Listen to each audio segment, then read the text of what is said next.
I've been dealing with a temperature gauge fluctuation on my 2006 Ford Explorer. It would be at normal and then rapidly go to hot. Well, knowing that temperature with the liquid doesn't react that quickly told me that it was something electronic or sensor or something like that. So looking into it, I found out 2006 Explorer has a cylinder head temperature sensor. I've looked everywhere on the internet on trying to find out where to access this temperature sensor, and some say that's right behind the water pump, some say it's on the housing of the water heater or the radiator hose that comes into the engine to return back, I guess. But anyways, looking on the internet, I found that it says that you have to take off the intake manifold, the fuel rails, everything on the top of the engine, top of the heads there, to access this sensor, which is right in front of cylinder 3. Well, you gotta take the alternator out. You take the alternator out, not too bad, like 4 bolts, 5, 6 bolts, and it comes out. And the tensioner for the belt comes loose, pulls out, unhook it, get it out of your way. All you have to do is reach right inside that valley in between the cylinder heads, and that sensor is sitting right there. So you take a 3/4 wrench back inside there, unplug it, reach back inside there. You gotta get up on like a chair or something to get inside there to get to it. Reach your hand inside there, you can feel it. Press in on the connector, pull it off, and take your wrench, loosen it up, it comes out. You'll get you another one, put it back in there, put your alternator back in, and you're ready to go. Really easy to get to, except for the alternator having to come out. Well, that's a lot better than having to take the manifold off.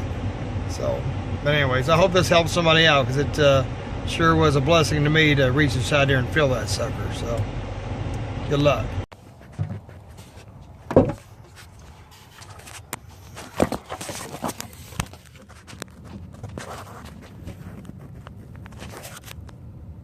Ho ho ho ho ho. Okay, I've got a 2006 Ford Explorer Eddie Bauer Edition. It's 4.6 liter. Having a problem with the cylinder head temperature sensor. Well, the Haynes manual that I bought said that it's right behind the water pump. As you can see, there's nothing behind the water pump. And as you can see, it's not inside the cylinder head there or there like other things have shown.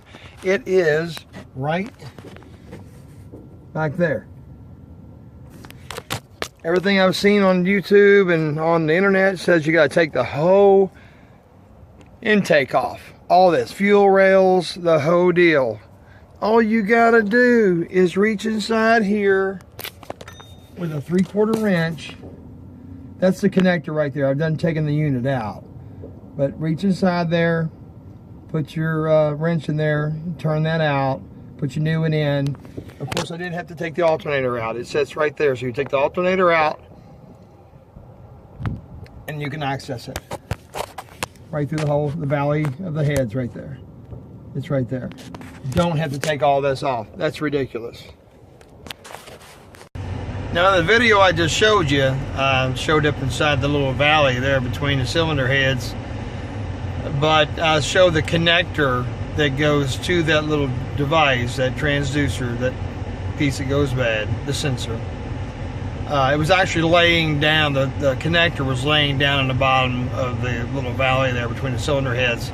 The sensor is actually up on the wall a little bit, like up on the cylinder head a little bit. The connector was laying down here, and I didn't realize that until after, but the hole for the thing is like right about there.